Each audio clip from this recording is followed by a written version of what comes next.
into the DNVR Avalanche podcast presented by DraftKings Sportsbook. Use code DNVR when you sign up for a new account to get amazing odds boosts every single day.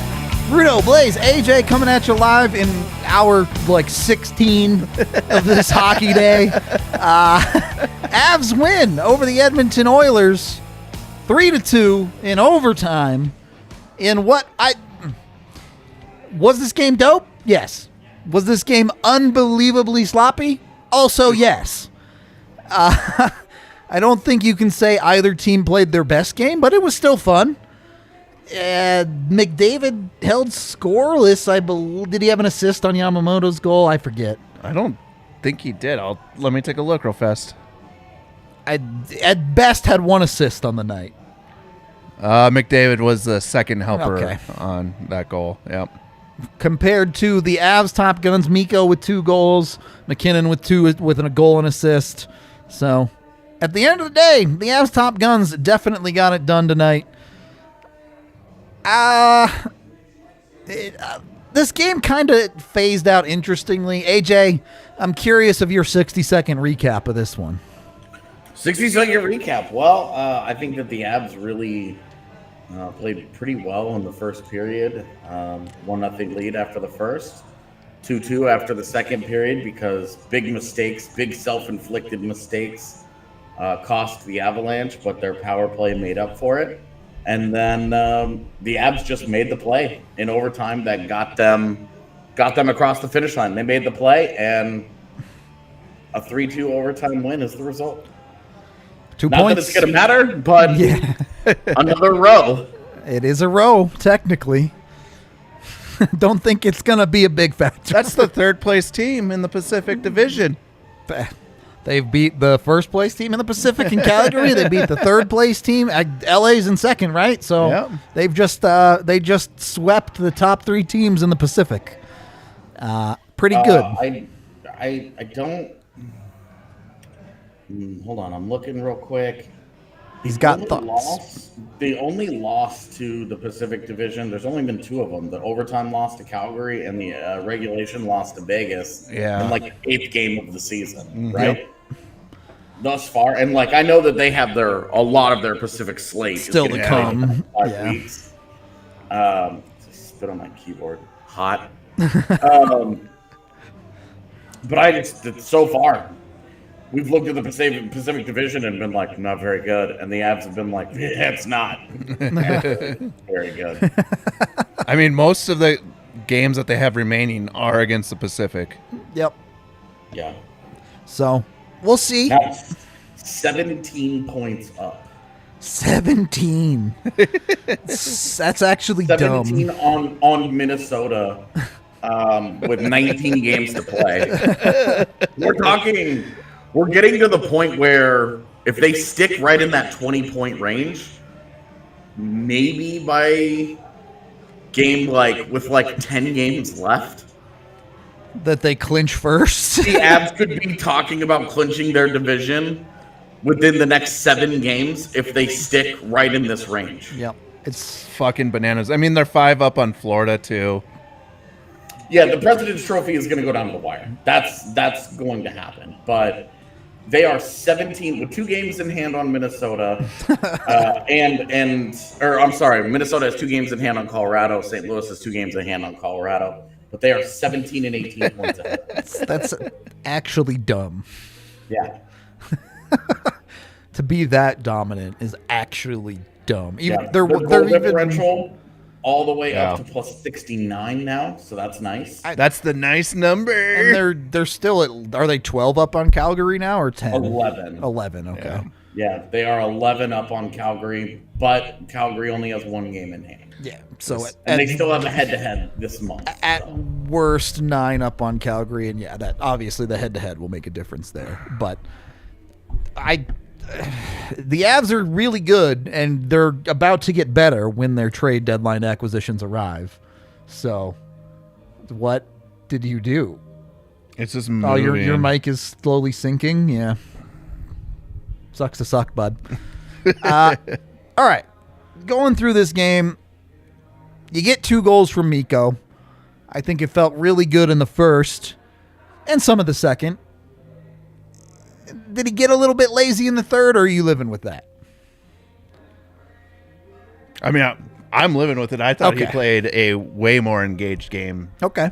overall, right? Like, there's always going to be times when players just take shifts off, but Sure. like, if you look at the overall production, what he was doing, the forechecking that he was doing, I mean, great stick work too, which is like he was engaged in this game, physical, Nearly had a hat trick.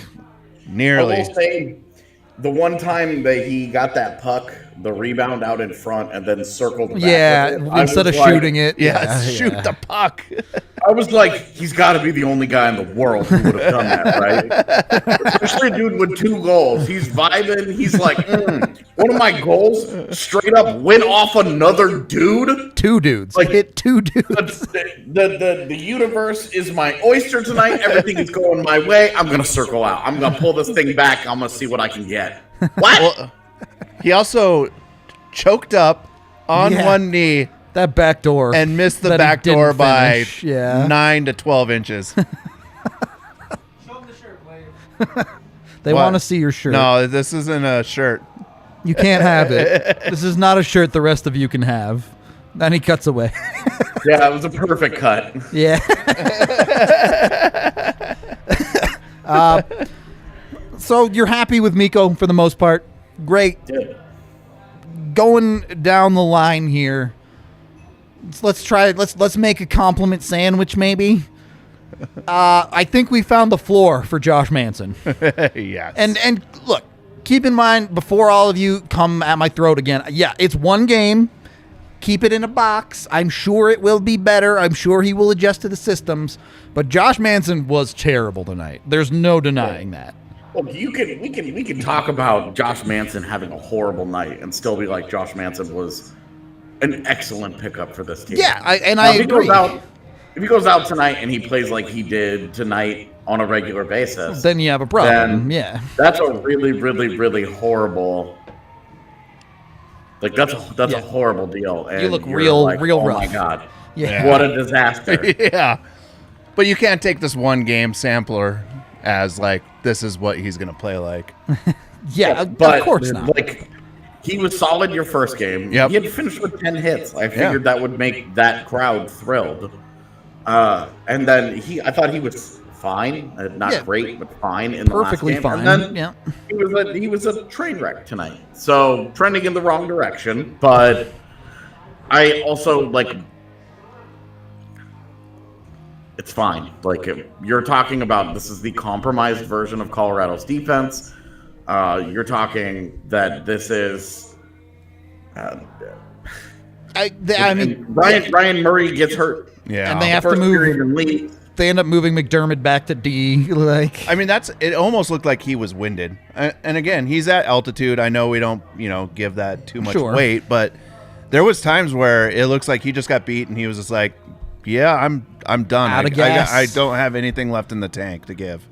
Yeah, and like he spends 20 seconds with Ryan Murray. He spends a minute with Eric Johnson. He spends a minute with Devon Taves. He spends 122 with Cale Makar. He spends 307 with Curtis McDermott. And then 9-10 with Jack Johnson. Yeah. Where the Corsi is 13-1 in favor of Edmonton. yeah, it was rough. So, like, Jack Johnson and Josh Manson got rocked. Yep. Okay. Great. Like, were we worried that Josh Manson and Jack Johnson were going to become a pairing at any point? Not unless Not- you're real desperate. Not so much. I'm good with that. I'd also, like, Josh Manson, terrible tonight overall. Yeah. Still made some nice plays throughout the night. Agreed. There were still some things that I really liked with his physicality, but dumb penalty. To both goals, you can basically look at Josh Manson Yeah. and go, What are you doing, bud? like, what are you doing, man? like what's actually happening? I can understand why Oilers fans would be upset with the officiating, because anytime that they lose, they cry about how McDavid can't draw calls. Like that's what it is. To life as an Oilers fan is to be perpetually aggrieved. that's just how it is. So don't worry about what Oilers fans are doing on Twitter. That's called existing for them. So no, ain't no thing. You want to be mad about something like Connor McDavid in overtime. What you doing? Yeah, that was an adventure. Had a chance to get the puck and fly up the wall with the puck, have numbers, fell down. Well, that's life sometimes. Like them's the breaks. But that's like the first time that the Avs have defended Connor McDavid at a really high level in like his entire career. Yeah. So I mean, this game was extremely chaotic for both sides because it was just really sloppy at times, especially through the second period. You're watching both these teams turn it over back and forth through the neutral zone, and it's like, okay. But when you get a really sloppy game like this, with the level of talent that both of these teams have at the top, any one play can turn into, oh my God, real quick. So it's just the way hockey goes. I thought it was kind of dope, personally, for the record. I don't know how you two felt about it, but yeah, it was a fun game. I'm sure the coaches absolutely hated it. Coaches did not love it. I mean, it was a fun game to watch. Yeah. The second period I thought was like worthy of clawing my eyes out. I thought both teams were horrific in that period. Outside of the power plays, I thought both power plays were both scary as fuck. Were so sick, and I was like, "Oh my God, what is with this Colorado power play and who injected life into it?" Because that has been a lethargic unit for a while. I know they've been converting lately, but like just the way they've gone about it, the sense of urgency, the puck movement tonight. We're talking, they're creating scoring chances from 4 different guys, different angles, different things. They're moving them around, and like Edmonton can't get a stick on a puck, and when they do, they lose the battle. You know, Nathan MacKinnon beast modes Chris Russell. By the way, does Mark Mosher think Chris Russell is the best player in the NHL? He did compliment him quite a bit. Holy shit! I had no idea Chris Russell was that good until I watched the Avs broadcast tonight. Oh my God. It was a bit of a weird thing in overtime, too, and I know we're kind of going out of order here, but that's fine. Because did we see the new helmet rule, relatively new, actually affect the goal, basically? Absolutely, because Darnell Nurse would not be going to the bench in that situation otherwise. Yeah. And you absolutely, and like, look, you saw it, but there's also a nice play made by Colorado, and like Cale Makar jumps into that play. The Avs get a little bit of luck, but I'm not sure if Edmonton fans are upset about officiating in that situation or what the problem was, because Nurse stood up Kadri, it was good defense, separated him from the puck, and just his helmet just fell off. Yeah, and like it was just a thing. Tighten that chin strap, bud. So. It happened. It's bad luck. That's the way hockey goes. You don't want to run into that in overtime winning rag, bud. Hey, you're allowed to defend the play, and homeboy can make a save. Like, if they don't, it's not like a goal is automatically awarded. So. Would you say Makar kind of bookended this game? Sure. Jumps out at the beginning, shows them what's up. I'm Cale Makar. With the initial shot there. The initial shot, and then at the end there, basically, I mean, sets up the game-winning goal. Yeah, I think given the way he played tonight, everyone on planet Earth was like, he's going to pass this to MacKinnon, right? Yeah? Okay, good. Obviously, MacKinnon finished it, but... Well, when David hard committed to him, yeah, it was like, thank you? Well, that's pick your poison. A 2-on-1, you've got to take something away. Yeah. And he closed on him and was like, okay, well, he's not going to shoot it. And so Makar was like, this is the easiest pass I'm going to make all year. So. And it was, too. Like, that was. He did not have to try very hard to make that one. Yeah. And MacKinnon was just like, okay, here we go. Let's see if I fuck this up. And he crushed it. He did not. It was awesome, man. It was awesome. I mean, you're supposed to. Oh, go ahead. I think from the 10-minute mark on in the third period, Colorado put the foot down and treated Edmonton like a third-place team. Like that. And then I'm watching that, and I'm sitting there thinking, when this team gets those guys that they just went and got, and they get healthy. They're insane. They're insane. Like, I'm watching the third period where they're defending at an insanely high level, and they're not giving Edmonton anything. Like, anything. Like, no scoring chances, nothing. Right? Like, they're not generating a damn thing at 5v5. And I'm like, they're about to get significantly better. Even more suffocation at the possession level. Imagine the next time if these two teams were to meet in a postseason, you're adding Gabe Landeskog, Sam Girard, maybe Bowen Byram. Sure. I'd say it looks fairly likely at this point. Yeah. Maybe Cogliano. Most definitely Arturi Lehkonen. Yep. And probably the better version of Josh Manson. Not the worst version of Josh. Like, right. It's ridiculous. It's ridiculous to even think about. And for them to have played that, like, because they weren't very good, and then halfway through the third period, I think the Avs put the foot on the floor, and they were like, all right, it's 2-2. It's 10 minutes left in regulation. We're trying to win this thing. And they should have in regulation. They were the much better team. Yeah, it's like and they should have won that thing. I mean, they could have won this game halfway through the first period with the amount of backdoor plays that just didn't connect for them. Yeah. That's what we were talking about. Like, with all the chances that they had, realistically, not like exaggerating this at all, it should have been like 6-2. They had so many chances. Scoring chances in this game, all situations, 40-17. Jesus.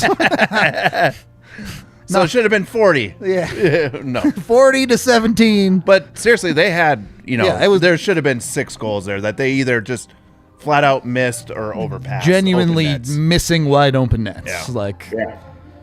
So, team's pretty good, chat. I don't know what to tell you on that front. They're like an apex predator just playing with their food. Like a shark batting around, seals before they eat them. We are brought to you, of course, by Light Shade with 11 locations here in the Denver metro area. So be sure to get out there. Use code DNBR to get 25% off your entire order. You can jump in online and order for pickup if you prefer that way. Or, of course, go in store where they got a bunch of cool stuff for you. So either way, check it out. They also have... which one is on the read today? Wana. They have Wana sleep aids. If that's what you're looking for, they can definitely help with that. I know AJ's all about those things. I could have used one or two leading up to the deadline. Yeah. I think tonight is about to be the best night of sleep that I've had in a while. Oh, I feel you on that. Either way, check out Wana. They're great. Various dosages for whatever you need when it comes to THC CBD. They help you get to sleep super quick if you've never had them before. If you're like me and you have like RLS and stuff and you just sit in bed kicking your legs for an hour and a half, try them because it helps. So jump on the Wana train today over at Lightshade. Again, use the DNVR code to get 25% off in store. Then go to Green Mountain Dental Group. Get some good dentistry done to your pearly whites. Get a cleaning, x-ray, and exam, and you get a free Sonicare toothbrush so you can take care of your teeth at home. Green Mountain Dental Group's dope. Everyone who switches says they love it. We even had Jesse switch, and he said they were super fast, super great to work with for his teeth. So go check out Green Mountain Dental Group. And with all the money you save, go buy a party bus ticket right now for the Avs. April 16th, Avs versus Carolina. We're taking the party bus down to Ball Arena. Come to the bar, you get a party bus down, you get a party bus back, you're drinking the whole time, you're vibing with the fam, you're just having a good old time, watching a great hockey game, and it's a blast. Lower bowl seats. Yes, section 120 seats. I heard Blais is going to bring the whole family.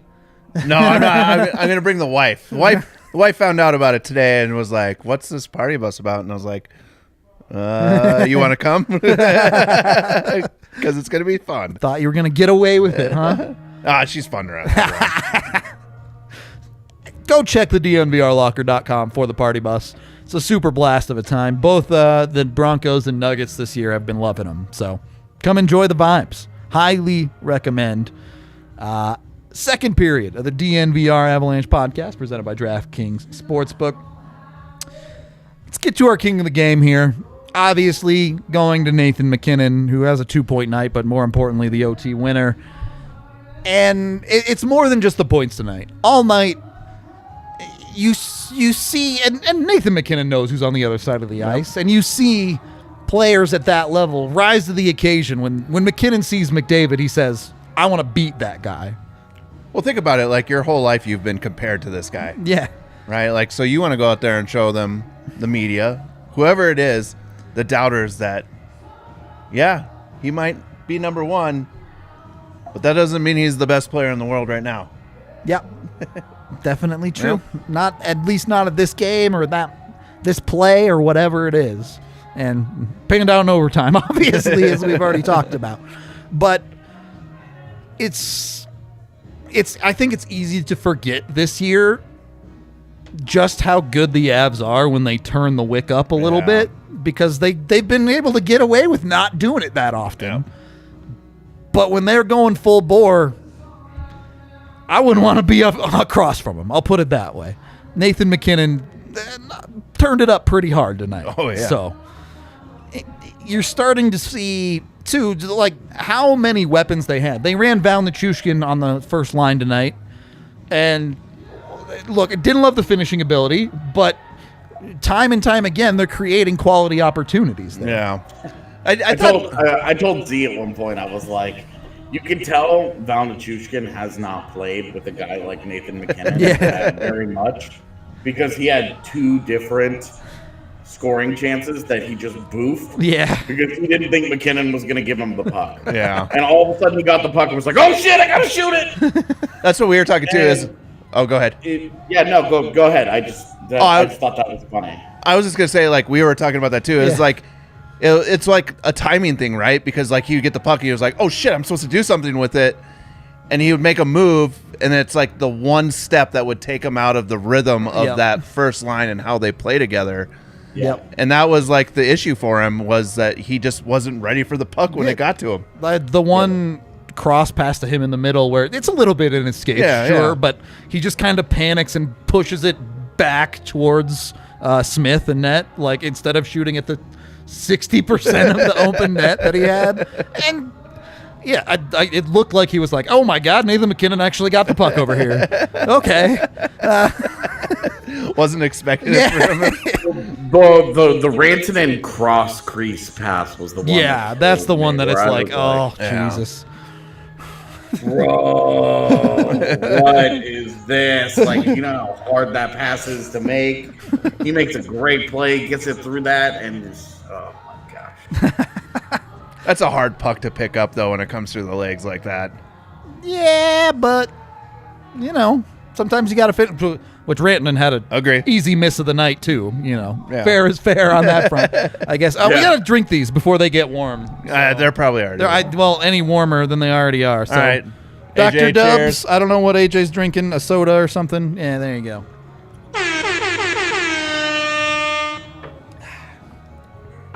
Not bad. Yeah, it wasn't too bad. Darren knows what he's doing down there. Sometimes.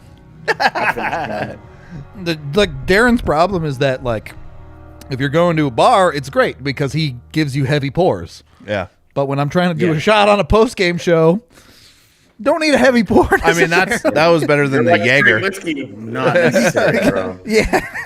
If it was a Jaeger pour, it would have been like, just make it the whole. Yeah, just fill it. Yeah, just fill that glass to the top. Let's go.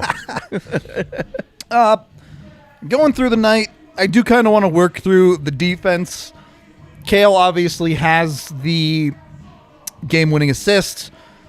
Did feel a little bit all over the place at times, I think, defensively tonight, but so what?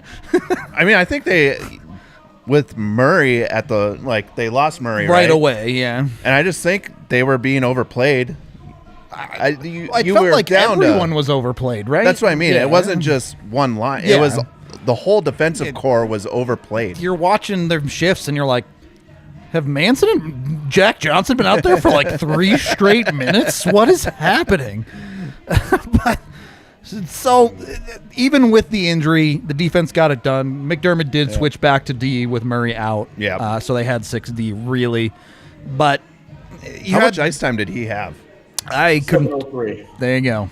That's like a high for him this year. Yeah, but Yeah, for a maybe it wasn't defenseman, that's better. still low. But going down the lineup, AJ, I know you wanted to talk about Jack Johnson, so So, did you guys happen to see the reaction shot they showed on the bench after MacKinnon scored? nope.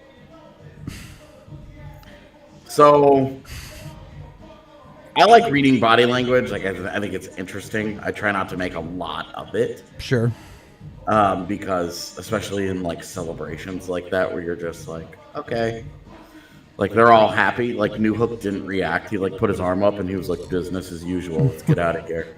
And like you love that attitude, right? But Jack Johnson was like so into it. Like he was like you would have thought that guy just won the lottery. Like he was like He did. he was so into it, dude. And I'm sitting here and I'm like, Jack Johnson was out of the league this summer. Yeah. He was this close to retiring. He was this close to just packing it up. He took a PTO and was like, if I make the team, cool. If I don't, cool. Now he's on the all tracks, good. headed towards. I've had a great career. Yep. I can retire knowing that I gave this I gave it my all, and I I'm gonna be remembered for something awful, which sucks, like, right? But like he was so into it, right? And you're just thinking like this dude was this close to being done, and instead like he now has he's- carved yeah. out a role on a Stanley Cup contender, Yep. one of the top 5 teams in the league. I'm even giving you guys out there, like the haters out there, I'm giving you guys a bone. I'm throwing you a bone. Cup caliber team, baby. A top 5 team in the league. A no doubt about it, top 3 team in the West. I will not hear arguments. I won't give you any bones. The Avs are the Cup favorite. I'm Top I'm with 3 you. team I'm in the just West. saying. I know. I'm just saying. And Jack Johnson is just like he rocked Zach Hyman. Yep. I don't think he played particularly well tonight. Like I didn't think Jack Johnson was all that good. I didn't think he was bad. I just think every time offensively his limitations Yeah, just they're go up, apparent. and you're just like, oh my god. And he had like that one sick move where he like cut into it, and you're like, is he about to do this? Is he about to style on Mike Smith like his Nope. opening night? Nope. It doesn't finish it, right? And then like gets back and plays it. Like whatever. None of this is the point. All Arguably of at this fault is for that- the second goal too, but all of this is, I'm just saying, like Jack Johnson was he's just into it. yep. Yeah. He's just so invested in what's going on, and I can't stress, like, we're worried about complacency. We're worried about the Avs being bored. We're worried about the Avs having to turn it up in too many games where they've just kind of sleepwalked into certain through certain Stretches, periods of yep. games. But you look at a guy like Jack Johnson, and you know that at the end of the day, Jack Johnson is like dying. Yep. He wants that cup. Dying He with wants every to game. He ride off wants into the that sunset. journey. Yeah. He is. He's looking at the end of the road, and he's like, holy shit, I'm at the end of the rainbow, and I'm this close to the pot of gold and finding out if that thing is real, and if there's a leprechaun actually in it, or what the deal is, right?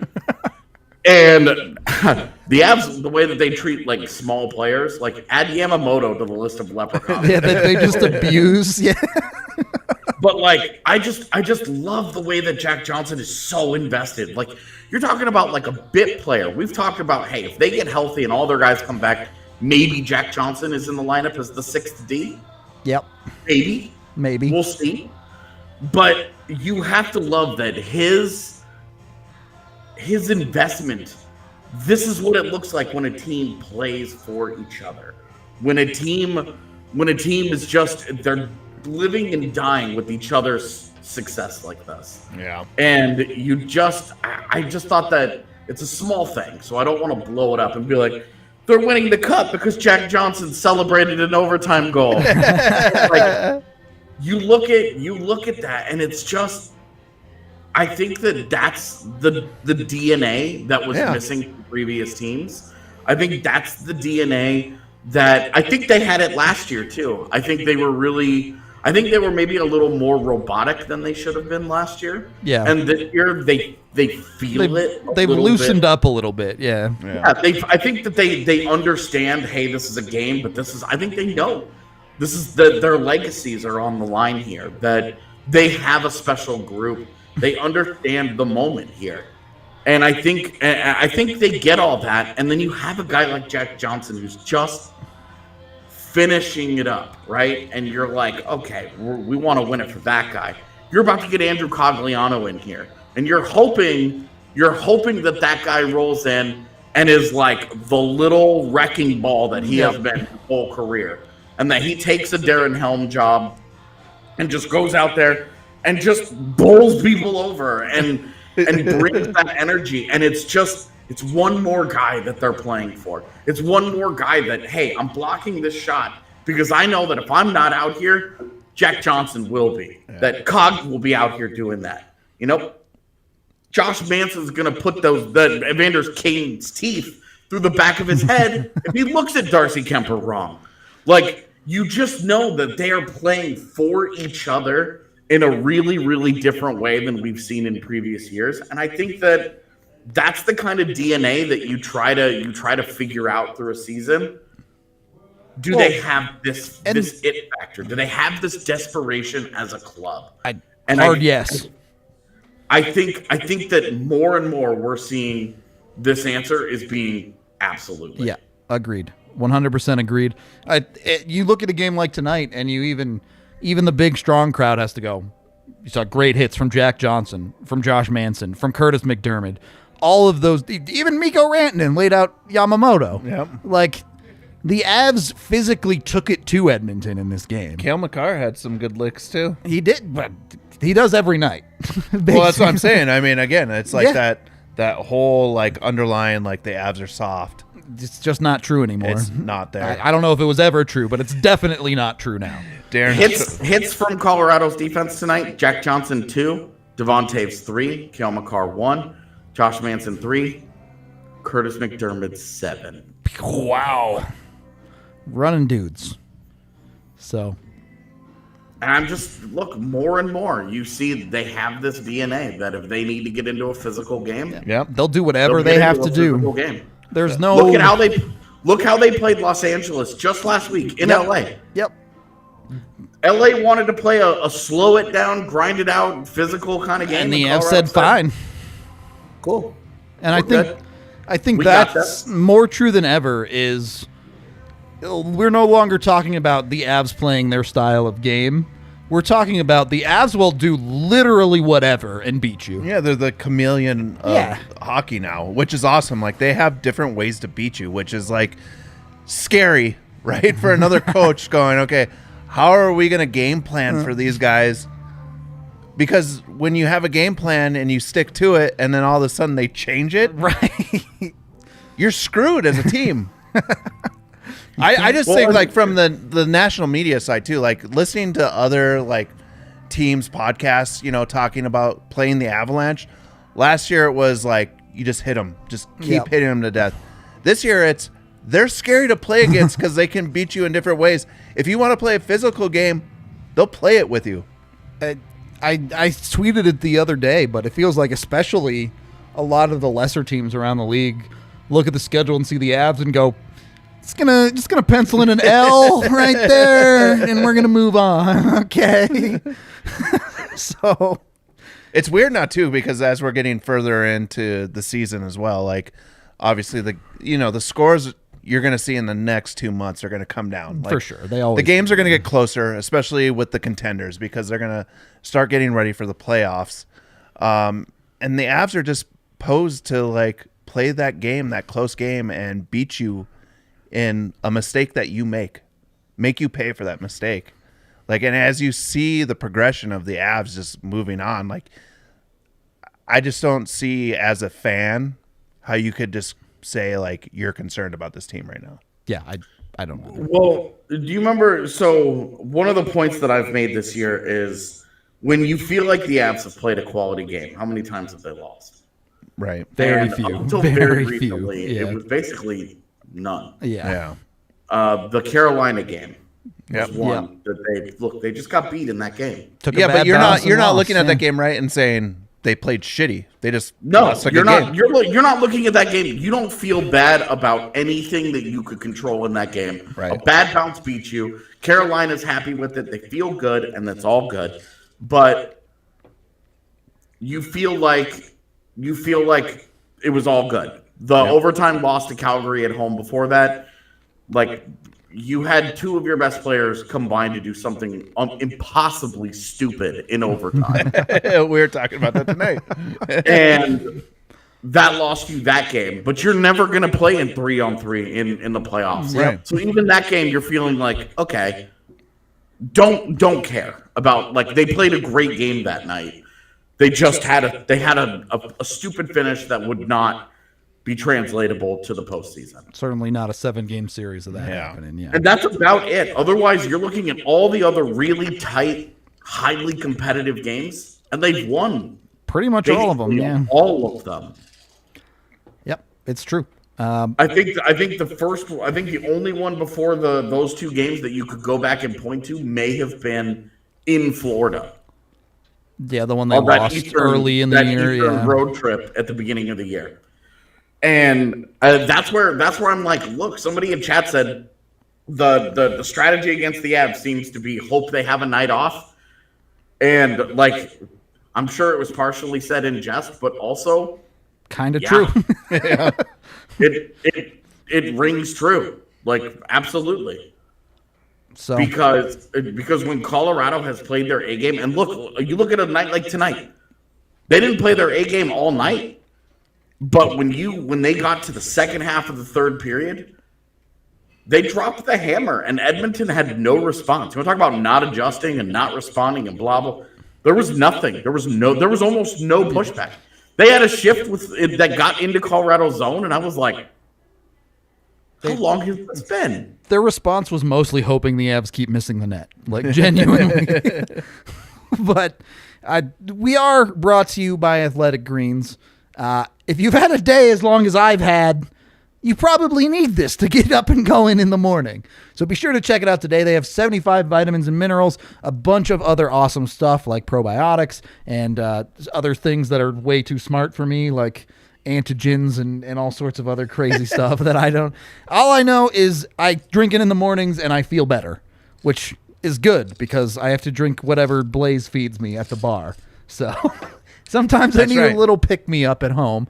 Does exactly that for you. It's super good for you. Multiple athletes across the world use this stuff as their fuel for all their workouts and all that stuff. It's just one scoop in a cup of water in the morning. You drink it, and it gives you everything you need to be healthy. You don't have to do all the crazy whatever Blais is doing, like keto diet or whatever the hell he's on now. I'm just trying to get in shape for some stupid hockey tournaments, whatever. But just don't tell Jesse that you have this stuff because He will steal it from He you, will straight break up. into your house and steal He it will from you. straight up steal it from you if you let him know. So be sure to get it today. Go to athleticgreens.com/avalanche to let them know we sent you over there. Take control of your health right now, especially with flu season coming up here. It will help prepare your immune system for all of that nastiness. So athleticgreens.com/avalanche. Get a purchase in today. They'll also give you a 5-pack supply of on-the-go packets as well, so you can take it when you're traveling. Super dope stuff there. And on the other side of that conversation, Breckenridge Brewery, the official beer of DNVR. Beers at night at the bar, Athletic Greens in the morning. Good to go. You can get Breck Brew at your local liquor store. Use their Breck Beer locator online to find it at a local place near you. Jump on it. They have a bunch of amazing flavors. Can't recommend them all enough. Of course, I'm partial to the Avalanche. It's what I like to Did drink. you drink all of them that were up here tonight? There's another case in the back. Oh, It's okay. fine. It's fine. We got more. No big deal. Third period of the DNVR Avalanche podcast presented by DraftKings Sportsbook. We got some super chats to get to. $14 Canadian from Hartle. I probably said your name wrong. I'm sorry. Looking forward to dunking on all my friends who are Oilers friends tomorrow. Oh, yeah. Go hard on that. That's the best part. Go hard on that for sure. Thank you very much. $5 from Colton. He just says, hi, heart. Hi. I know, speaking of Oilers friends, but our old friend Dario. The wife's an Oilers fan, yeah. Married to an Oilers fan, was at the game with her tonight. Oh, that's great. I hope they're listening to this pod on the drive home. Shout out Dario. That's the best silence ever. You're telling me that if I go to couples therapy earlier today. Yeah. $5 from Josh. This team is better than last year. I know anything can happen in the playoffs. I can't read that because something's covering it up. In the playoffs, but I'm confident McHugh. Aha! Yeah, got him. MacKinnon. Got to sneak an A in there, but, you know. Nice. $5 from Andrew. Does Ann, I assume you mean AJ, love Winnipeg food? What's local cuisine besides poutine? Let me tell you, we had the Here worst we pizza. fucking go. The worst pizza of all time yesterday and today. AJ genuinely has like 30 food Was it stories from the same Winnipeg. place? Because second time it's your fucking fault. So, you know. No, we'd never been to this place. We went to this place because we also wanted some other things that were on the menu.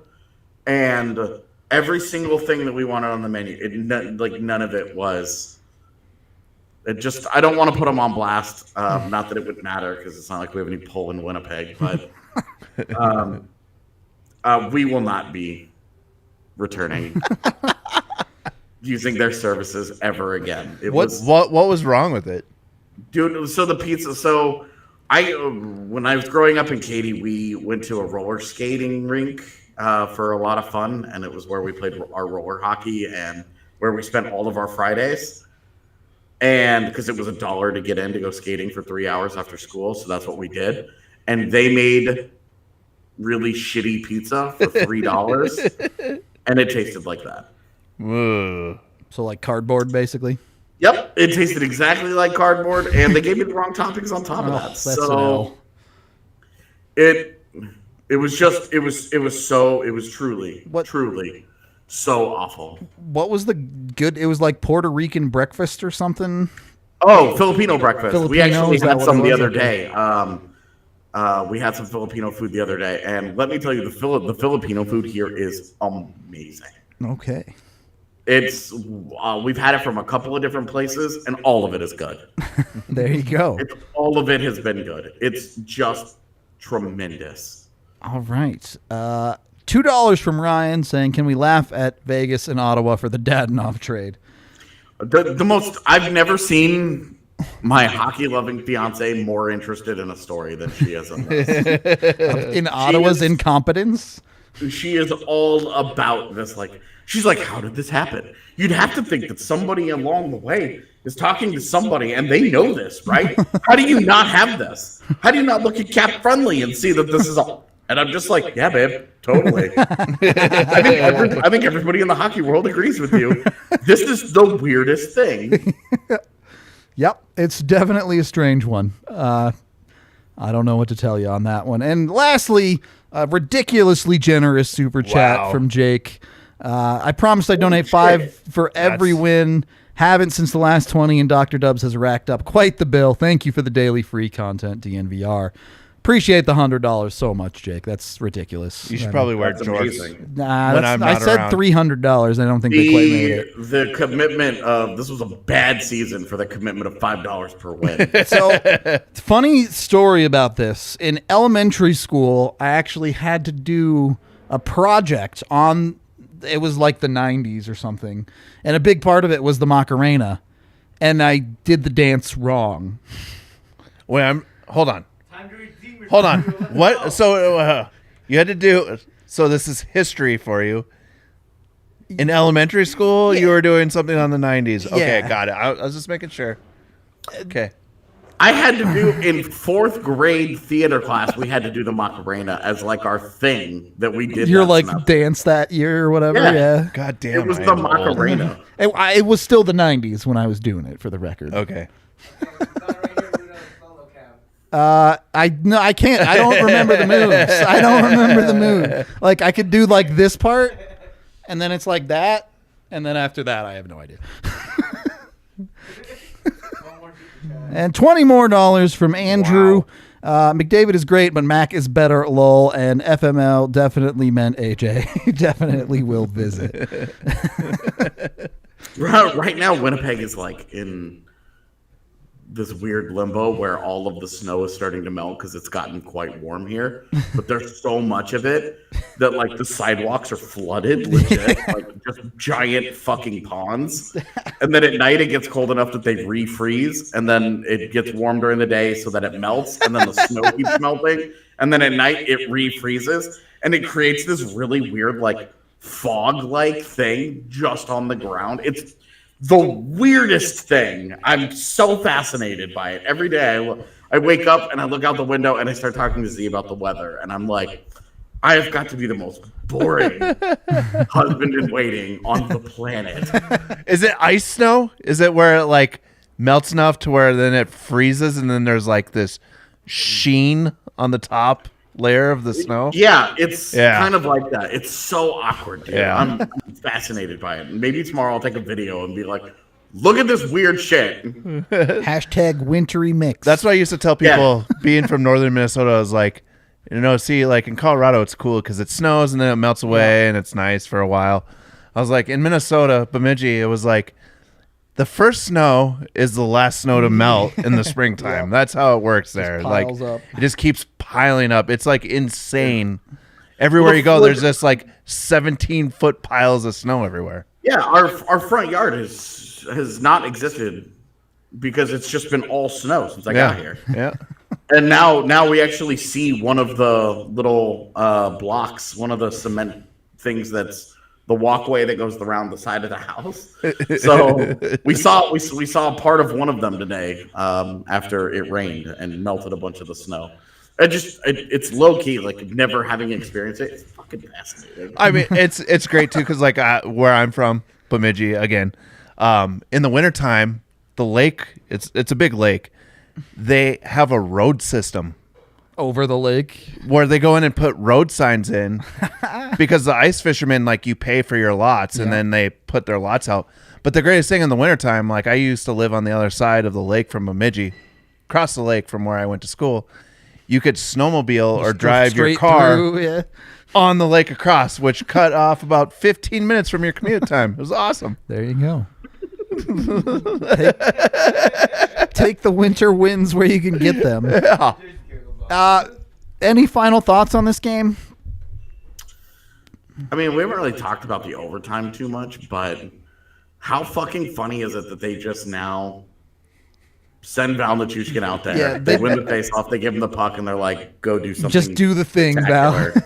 And try and win the game. And if it doesn't work, then they're like, all right, we'll retry this. Yeah.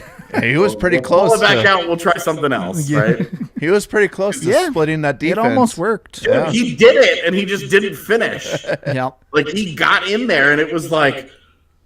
And then Gargoyle showed back up, and you were like, God damn, this fucking Gargoyle has just been around all game, man.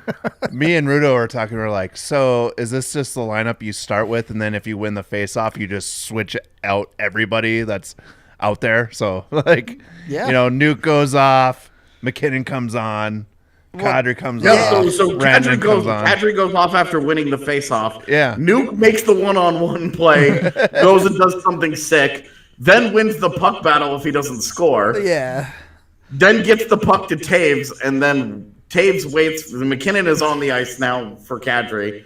Taves waits for Nichushkin to get off. Taves gives the puck to MacKinnon, then gets off, and Makar comes on, and then MacKinnon and somebody else go do something crazy then.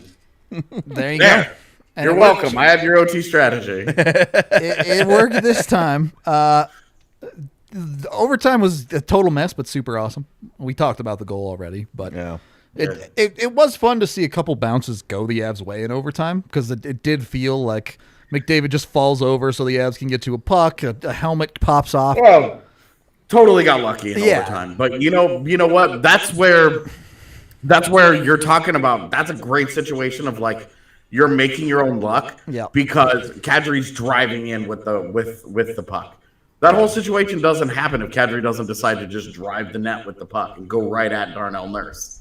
Like they get lucky with it, but also they're in that situation because they put themselves in that situation.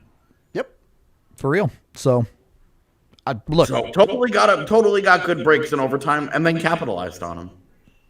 Avs did the thing. They win again.